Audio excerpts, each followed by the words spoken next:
안녕하세요. 저는 8살 된 아들 하나 키우고 있는 여자입니다. 그동안 제가 받았던 아픔을 그 사람들은 아무렇지도 않게 행동하면서 슬퍼하는 저를 보고 즐거워하는 삶을 살았었지만 지금은 상황이 180도 바뀌게 되었네요. 남편과 결혼을 하자마자 눈에 넣어도 아프지 않을 아이가 제 품 안에 들어왔고 세상의 모든 걸 다 가진 것 같은 느낌이었어요. 하지만 제가 아이를 무사히 출산했다는 기쁜 소식을 새형님들만 안 좋게 받아들이고 있었어요.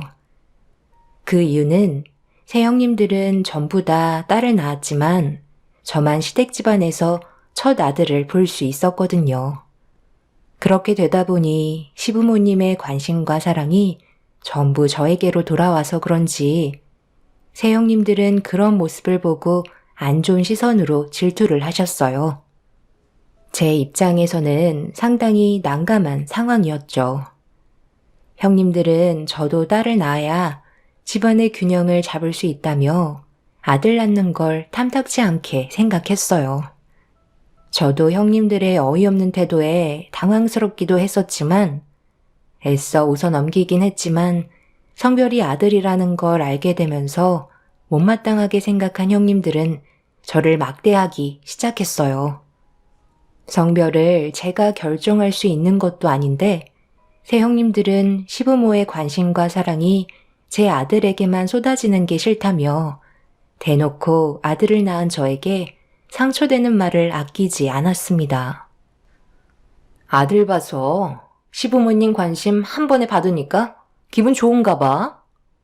덕분에 우리 딸들은 아주 찬밥 신세가 됐는데 지금 웃음이 나오니? 모두가 서로 웃을 수 있으려면 무조건 딸을 봐야 한다고 했는데 막내 동서가 아들을 봤으니까 상황이 이렇게 안 좋아진 거야. 어쩌겠어. 본인이 일을 이런 식으로 만들었는데 덕분에 상황이 이렇게 안 좋아진 거라고. 형님, 아이 성별을 제가 정할 수는 없는 거잖아요. 그리고 시부모님께서 손주들 다 좋아해 주시는데 그건 오해라고 생각해요. 오해? 누가 봐도 시부모님이 아들 손자만 신경 써주고 있으니 동서는 상관없겠지. 어차피 아들 봐봤자 직접적인 영향권은 우리한테 있으니 이 시간도 오래가지 못할 거야. 동서는 앞으로 고생 꽤나 하겠어. 우리 눈밖에 났으니. 시부모님께 아들 손자 안겨드렸다고 앞으로 동서가 집안 실권을 꽉 잡을 수 있을 거라 생각하는 건 아니지? 너희들 지금 몸조리하고 있는 막내한테 둘러싸여서는 뭐하는 짓들이야? 막내가 무슨 잘못이라도 한 거니? 괜히 쓸데없는 짓들 하지 말고 얼굴 봤으면 이제 그만들 돌아가라. 막내가 출산하느라 얼마나 힘들었겠니? 시부모님께서 잠시 외출하셨다가 다시 들어오시면서 점점 심각해질 것만 같았던 상황은 다행히 마무리가 되었어요. 하지만 새형님들은 산후조리실에서 나갈 때까지 저에게 안 좋은 시선을 끝까지 보냈기 때문에 불안한 마음이 저를 진정시키지 못했습니다. 시부모님께서도 어느 정도 눈치를 채셨는지 저에게 신경 쓰지 말라며 딸만 줄줄이 낳아서 괜히 질투나서 그런 거니 신경 쓰지 말라고 말씀하셨지만 제 마음이 불편한 건 여전했어요. 출산 전에는 분명 좋은 관계를 유지하고 있었는데 한순간에 새 형님들과의 사이가 안 좋아졌다는 게 너무 마음이 좋지 않아 나중에 시댁 모임이 있을 때 형님들이 서운하게 느끼고 있는 감정들을 풀어줘야 할 것 같았어요. 그렇게 어느 정도 몸도 추스르고 거의 회복이 다 되어갈 때쯤 시부모님께서 아들 손자가 보고 싶다며 맛있는 음식 준비해 놓을 테니 얼굴 한번 보자고 하시길래 이번이 좋은 기회일 것 같아 주말에 남편과 함께 시댁을 방문하게 되었습니다. 아침 일찍 서둘러서 그런지 새형님들은 아직 도착을 하지 않았는지 시부모님만 계시길래 제 아들을 품에 넘겨드린 뒤 형님들은 언제 오냐고 여쭤봤어요. 보통 모임이 있을 때 다들 서둘러서 시댁에 오는데 그날따라 상차림이 거의 다 끝이 났는데도 시댁에 오지 않고 있었거든요. 걔들 오늘 안 온단다. 음식 다 준비해놨는데 병원에 환자들이 많아서 시간을 뺄 수 없다고 그러는데 어쩌겠니? 일이 우선이니 나중에 얼굴 보자고 했지. 어제는 올 수 있다고 하더니만 오늘 아침에 갑자기 전화 와서는 오지 못한다길래 나도 당황스러웠었다.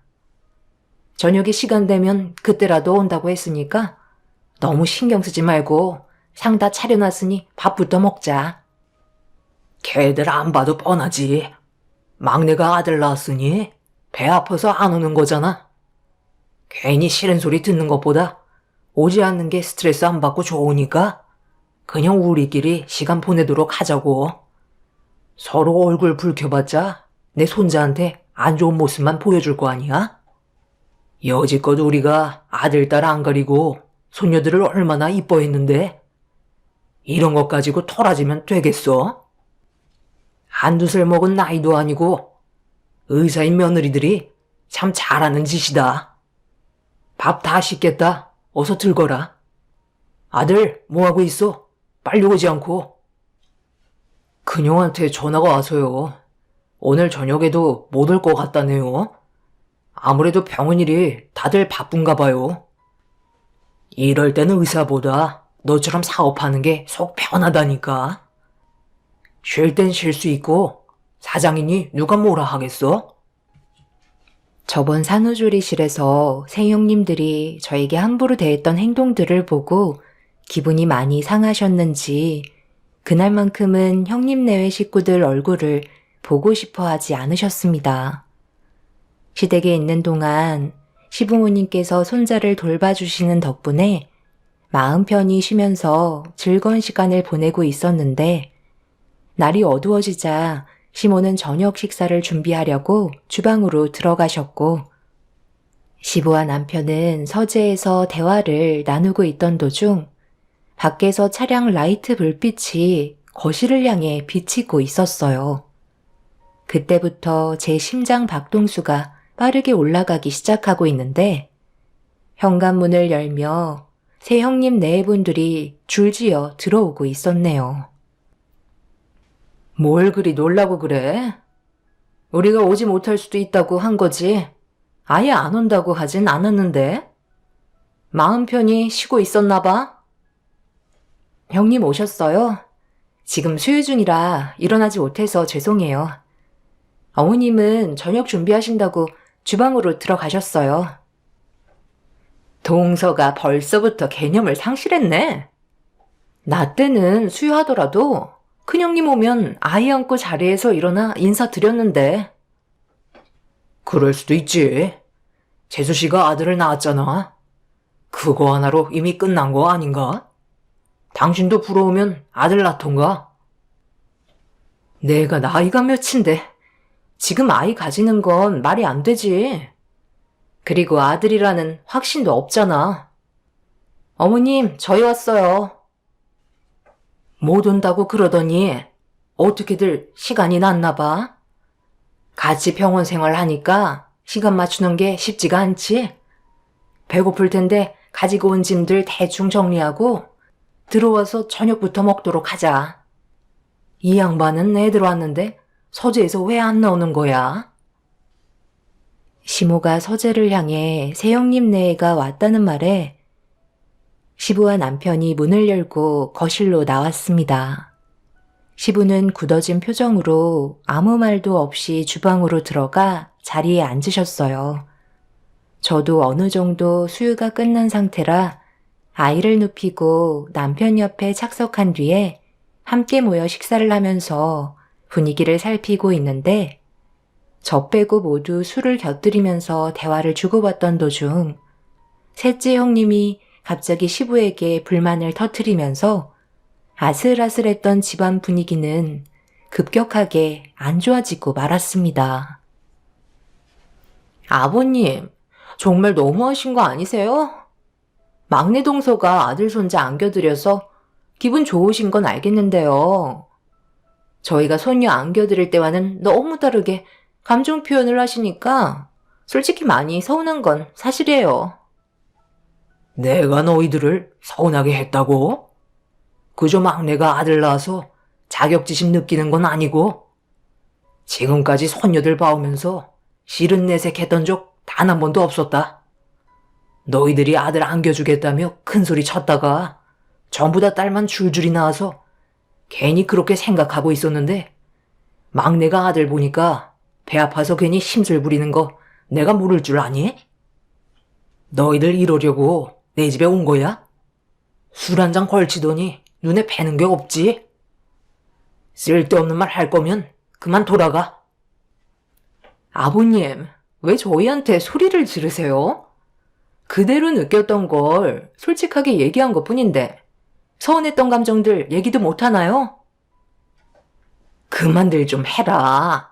오래간만에 모여서 한 끼 하는 건데도 이렇게 얼굴 붉혀서 해야 되겠니? 서로 좋게 넘어가면 되는 거지. 이 사람이 아들을 낳지 못한 게 한이 돼서 그런 건데 그냥 좀 받아들여 주시면 안 되는 거예요? 가족들과의 불화가 전부 다 저 때문에 이렇게 된 것 같아 마음이 좋지 않았고 식사 자리가 너무 불편하게만 느껴졌어요. 남편은 분위기가 점점 안 좋아지기 시작하자 저를 아이가 있는 방으로 데려갔어요. 방 안에 있던 저는 밖에서 들리는 시부모님과 형님 네들이 싸우는 목소리를 듣고 있는데 분위기는 심상치 않았고 이렇게까지 심각해질 거라곤 전혀 생각하지 못했었어요. 그렇게 한바탕 난리가 난 뒤에 시부가 형님 네들을 전부 다 내쫓아 버렸습니다. 큰 아주버님은 차라리 얼굴 안 보고 사는 게 속 편할 것 같다며 2번 다시 오지 않겠다는 말을 꺼내고야 말았네요. 거실이 조용해지면서 방문을 열고 나와보니 시부모님의 표정은 상당히 좋지 않았고 남편도 한숨만 내쉬고 있었어요. 상황이 안 좋게 흘러가니 저도 어떻게 해야 할지 몰랐습니다. 아들 하나 낳았다고 집안이 이렇게까지 발칵 뒤집힐 정도로 큰 문제를 일으킬지 몰랐었는데 제가 남편과 결혼하기 전부터 시부와 형님들과 좋은 감정이 있는 건 아니었다고 몇 번 들은 적은 있었어요. 이런 상황 속에 제가 중간에 끼어서 갈등을 더 크게 만든 것 같아 마음이 좋지는 않았네요. 그런데 그날 이후 형님네들은 정말 연락을 끊어버렸고 아예 연락조차 되지 않자 시부모님께서도 감정이 많이 상하셨는지 더 이상 전화도 하지 않으셨어요. 병원이 어디인지 알고 있었지만 직접적으로 찾아가지는 않으셨고 저희 부부에게도 형님네가 일하는 곳에 찾아가서 쓸데없이 상처받지 말라고 미리 얘기해 주셨어요. 저도 어차피 아이를 돌봐야 하는 상황이기 때문에 굳이 찾아갈 생각은 없었고 저에게도 상처를 줬던 부분들이 생각나 시부모님이 시키는 대로 가만히 있었습니다. 그렇게 지내다 보니 어느새 1년이라는 시간이 흘러버렸지만 서로의 감정은 1년으로도 쉽게 풀리지 않았어요. 결국 8년이라는 시간이 지나서야 얼굴을 마주하게 되는 날이 찾아오게 되었네요. 안타깝게도 시모의 건강 상태가 너무 좋지 않아 몇 년간 남편이 큰 아주버님부터 시작해서 둘째, 셋째 아주버님에게 연락을 취해봤었지만 만나고 싶지 않다는 통보를 문자로 받아볼 수 있었는데 건강이 심각할 정도로 악화가 되자 그제서야 병실에 전부 모일 수가 있었습니다. 시부모님께서도 형님네가 일하는 병원에는 입원하고 싶지 않으셨는지 다른 병원을 알아보셨어요. 쓸데없이 얼굴 붉히는 걸 원하지 않으셔서 내린 결정이었지만 시모의 건강만 살핀다면 잘한 선택이라고 생각했었네요. 그렇게 시간이 흐르는 동안 끝까지 버티고 모습을 나타내지 않았던 형님들과 8년 만에 얼굴을 마주했을 때 기분은 상당히 좋지 않았지만 그래도 일단 참고 넘어갔었어요. 그런데 8년이 지났어도 형님들은 조금도 달라진 모습을 보여주지 않았어요. 제 아들이 저에게 말을 붙이는데 그걸 본 큰형님이 충격적인 말을 뱉었습니다. 8살이나 됐으면서 또래보다 말이 상당히 늦은 편이네? 애들마다 크는 속도도 다르기 때문에 당연히 말문이 늦게 터질 수는 있겠지만 이 정도일 줄은 꿈에도 몰랐네. 내가 봤을 때 외가 쪽 피를 물려받았나 보네. 동서 외가 쪽이 저항력이라고 하지 않았었나? 많이 배우지 못했으니 당연히 자식들도 출줄이 그 영향을 받았겠지. 안 그래? 이래서 피는 못 속인다고 하는 건가 봐. 어머님, 언제까지 누워만 계실 거예요? 기운 내셔서 털고 일어나셔야죠. 정말 오늘 내일 하시는 거예요? 갑자기 왜 상황을 돌려요? 이 사람한테 지금 당장 사과부터 해야 할 것 같은데요? 외가족 피를 물려받았다는 말을 왜 지금 이 자리에서 해야 하는 건데요? 형수가 잘못하셔놓고 아직까지도 정신 못 차리셨나 봐요. 분위기 파악 못하시는 건 여전하시네요. 이런 식으로 나오니까 저희 부모님께서도 그동안 연락을 안 했었던 거였어요. 얼굴 보셨으면 이제 그만 돌아가시죠. 제가 연락했어요? 먼저 연락해놓고 왜 큰소리 치는 건데요? 어머님 숨 넘어가시는 거 구경하라고 부른 거잖아요. 꼴도 보기 싫으니까 당장 내 눈앞에서 사라지지 못해? 조금이라도 정신을 차렸을 줄 알았는데 너희들은 얼굴 안 보고 사는 게 속 편할 것 같다. 집안의 장남이라는 놈이 하는 꼴이 집안을 이끌어갈 생각은 하지 않고 균열이 가게끔 상황을 안 좋게 만들어? 아버지가 이 사람을 조금만 더 부드럽게 대해주셨다면 이런 일도 없었겠죠. 저희도 쌓이고 쌓인 만큼 불만이 커지게 되면서 터뜨린 건데 저희만 잘못했다고 얘기하시는 건 당연히 문제가 있는 거죠. 저희가 왜 욕을 먹어야 하는 건데요? 몸이 좋지 않으신 시모를 옆에 두고 시부와 형님 네들은 또다시 언성을 높이며 싸우기 시작했고 점점 분위기가 험악해지고 있는데 갑자기 셋째 형님의 한마디에 병실은 정적이 흐르고 말았습니다. 늦은 나이에 큰형님의 임신 소식이었어요. 시부도 당황했는지 큰형님의 배를 쳐다보면서 아무 말도 하지 못했고 큰 아주머님은 더 크게 시부에게 대들기 시작했습니다. 임신을 했다는 말에 시부는 더 이상 아무 말도 하지 않고 입을 닫으셨는데 둘째 형님이 그동안 시부에게 큰형님이 얼마나 마음고생이 심했으면 지금의 나이에 임신을 하게 됐냐고 눈시울이 붉어진 상태로 시부에게 소리치고 있었습니다. 그러자 큰형님도 덩달아 목소리를 높이면서 아들을 보고 싶은 마음에 늦은 나이인데도 불구하고 계획을 하게 됐다며 그동안 큰형님의 삶이 정신적으로 얼마나 힘들었는지 얘기하면서 이렇게 된 게 전부 다 제 탓이라고 화를 냈어요. 막내 동서만 아니었어도 내가 이런 고생까지 하지는 않았겠지. 이게 전부 다 동서 때문에 일이 이렇게 된 거라고. 이게 왜 또 이 사람 때문이에요? 임신한 것까지 이제는 탓을 돌리는 건가요? 쓸데없는 말 듣고 싶지 않으니까 적당히 좀 하세요. 형님, 정말 너무한 거 아닌가요? 제가 아들을 낳고 싶어서 그런 것도 아닌데 어떻게 상황을 이렇게까지 안 좋게 만들 수 있어요? 형님도 아들을 원했지만 딸을 낳았잖아요. 형님도 마음처럼 되지 않았던 걸 왜 저한테 뭐라고 하는 건데요? 8년이나 지났고 이제 그만할 때도 됐는데 병원에서까지 어머님한테 이런 모습을 보여드리는 게 맞는 거예요? 그리고 왜 저희 외가 쪽 얘기를 하는 거죠? 제 아들이 말이 느릴 수도 있는 건데 그걸 그런 식으로 막말을 하는 건 분명 잘못된 발언이라고 생각되는데요? 당장 사과부터 하세요. 아무리 생각해봐도 형님이 저희 가족을 욕한 건 그냥 넘어갈 수 없을 것 같네요. 내가 틀린 말 한 것도 아닌데 동서 되게 흥분한다? 동서가 생각해봐도 또래보다 말이 늦는 게 어느 정도 영향이 있는 것 같으니까 더 예민하게 반응하는 것 같은데? 원래 받아들이기 힘들 때 동서처럼 그런 모습들이 나타나게 되거든.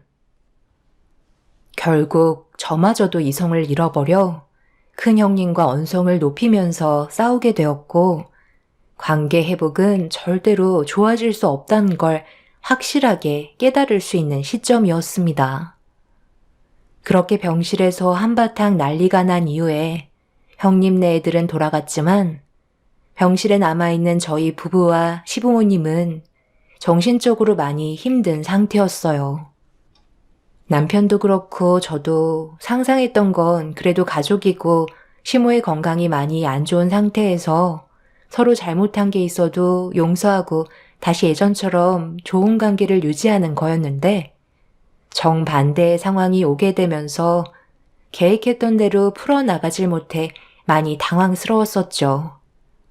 거기에 더해 아들을 간절히 원했던 큰 형님의 임신 소식은 저희 모두를 큰 충격에 빠뜨리는 사건이었습니다.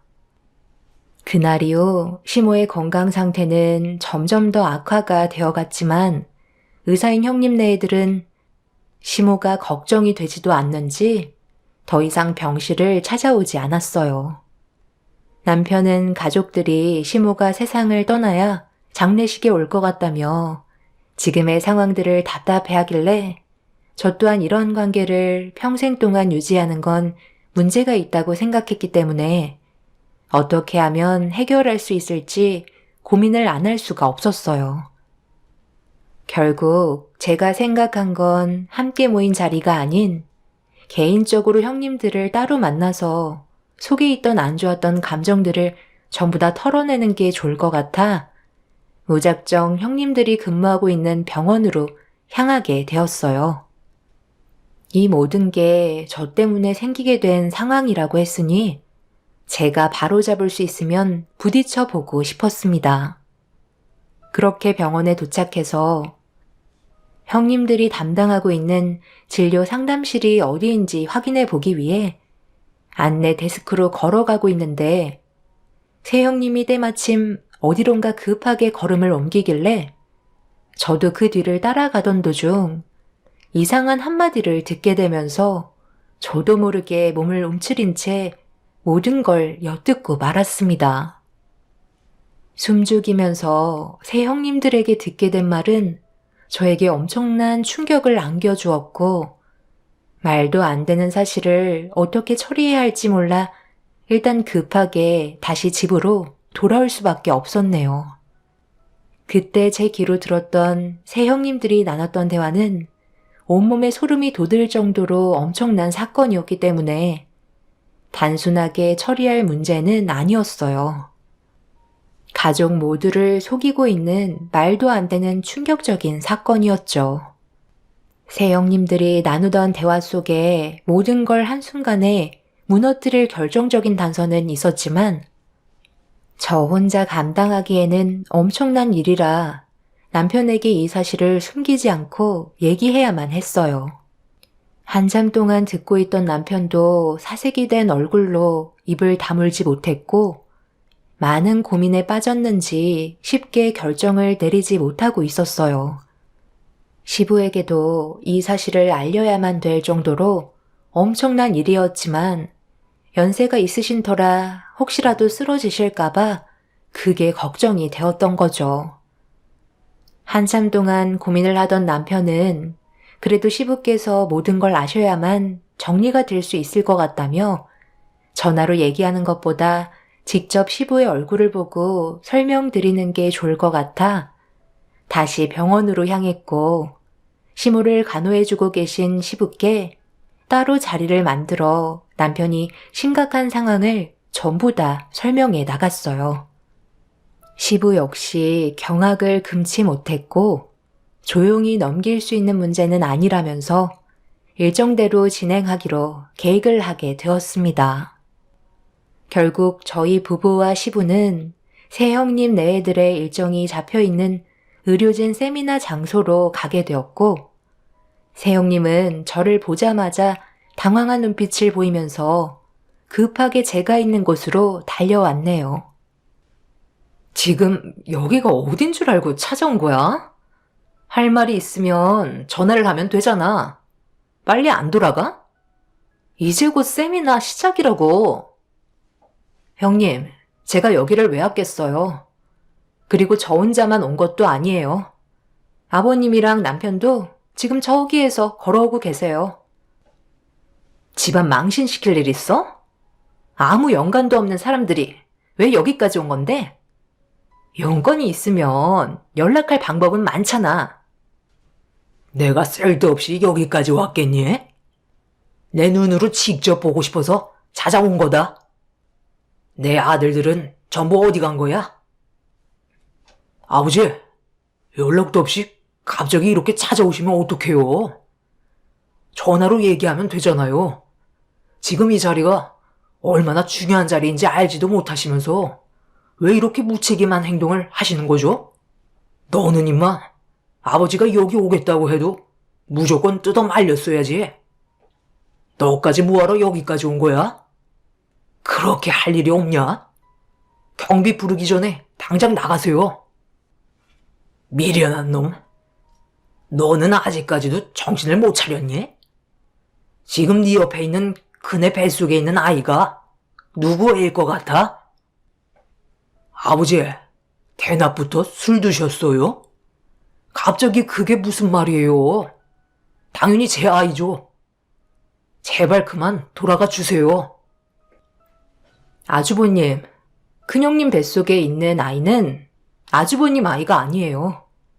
그리고 지금 그것보다 더 큰 일이 있어요. 그동안 아주버님이 친딸로 생각하며 애지중지 키웠던 애들도 아주버님 친딸이 아니라고요.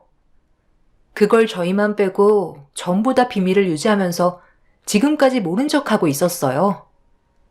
형님들도 그렇고 둘째, 셋째 아주버님들까지 전부 다 알고 있었다고요. 제가 꺼낸 한마디에 큰 아주버님 옆에 있던 첫째 형님은 저희가 예상하지 못한 진실을 얘기해서 당황했는지 말을 더듬으며 뒷걸음질 치기 시작했어요.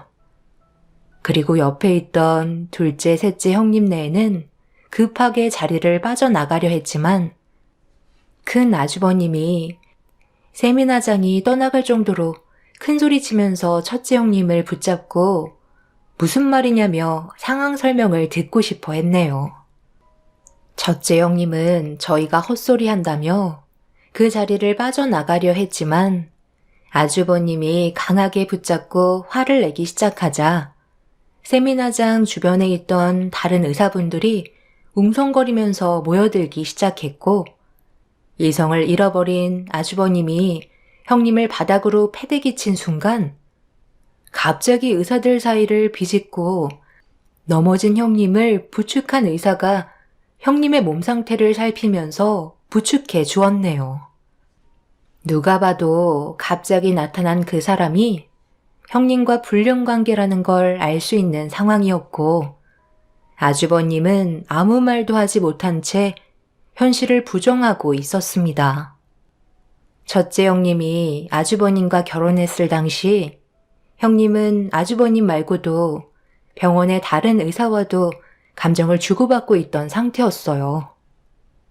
한마디로 저울질을 하다가 아주버님을 택하긴 했지만 약간의 미련이 있었는지 결혼을 했음에도 몰래 만나면서 시간을 보냈었죠. 그러다가 아주버님이 아닌 다른 사람의 아이를 가지게 되었고 이 사실을 숨기기 위해 아주버님의 아이인 척 행동하며 지금까지 속이고 있었던 거였네요. 첫째 딸은 다른 사람의 아이였고 둘째 딸은 아주버님의 아이였지만 그것도 확실치 않은 것 같아 보였어요. 그리고 뱃속에 있던 아이도 다른 사람의 아이였는데 이 사실을 둘째, 셋째 형님이 최근 일까지 전부 알고 있었으면서 끝까지 숨기고 있었고 둘째, 셋째 아주버님도 집안의 불화를 키우고 싶지 않았기 때문에 알고 있으면서도 모른 척하면서 눈 감아주다가 이런 사태까지 벌어지고 만 거였어요. 큰 아주버님만 이 사실을 모르고 있다가 당하게 된 거였죠. 결국 세미나장은 이성을 잃은 큰 아주버님이 난리치면서 아수라장이 되어버렸고 지금 현재 첫째 형님은 이혼 소송 중에 있습니다. 이렇게 심각한 상황을 그동안 숨기고 있었던 둘째, 셋째 형님 네애들도 시부가 2번 다시 눈앞에 나타나지 말라며 인연을 끊어버린 상태이지만 문제는 큰 아주버님이 받은 정신적 충격이 너무 큰 상태입니다. 그동안 자기 딸처럼 생각했던 자식들이 그래도 자기 친딸이 있을 줄 알았는데 첫째 딸도 그렇고 둘째 딸도 아주버님과 유전자가 불일치로 나와 버렸네요. 전부 다 함께 병원 생활을 했던 동료 의사의 유전자와 일치한다고 판정이 나와 버렸어요. 첫째 형님은 뱃속에 있는 아이는 아주버님 아이라며 용서를 빌었지만 그것 또한 거짓말이라는 걸 모두가 알기 때문에 끝까지 속이려 드는 형님의 행동에 아주버님의 충격은 너무 큰 상태입니다. 지금까지 애지중지 키웠던 자기 딸들이 친딸이 아니라는 현실이 얼마나 힘들지 저도 상상이 가지 않아 더욱더 안타깝기만 하네요. 저에게 온갖 모진말과 상처를 줬던 생형님들은 더 이상 시댁에 발을 들이지 못하게 되었지만 저희는 아직까지 충격에서 벗어나지 못하고 있는 상황입니다. 시부는 그래도 당신 아들이라고 큰 아주버님 옆에서 도와주고 계시지만 문제는 그동안 아빠라고 부르면서 살아왔던 아주버님 딸들이 이 사실을 알게 됐다는 거예요. 형님이 생각이 없는 건지 전부 다 말을 했다고 하네요. 끝까지 정신 나간 모습을 보여주는 형님이 정말 한심스럽습니다. 애들이 받을 상처를 생각하지 않고 행동하는 모습을 보면 동물보다 못한 존재인 것 같네요. 앞으로 저희 가족이 지금의 상황을 하루빨리 정리하고 정상적인 삶으로 돌아갈 수 있길 바랄 뿐입니다. 여러분들께서 저희 가족에게 도움 주실 부분들이 있다면 의견 부탁드리겠습니다. 오늘 하루도 즐거운 하루 되시길 바랄게요. 감사합니다.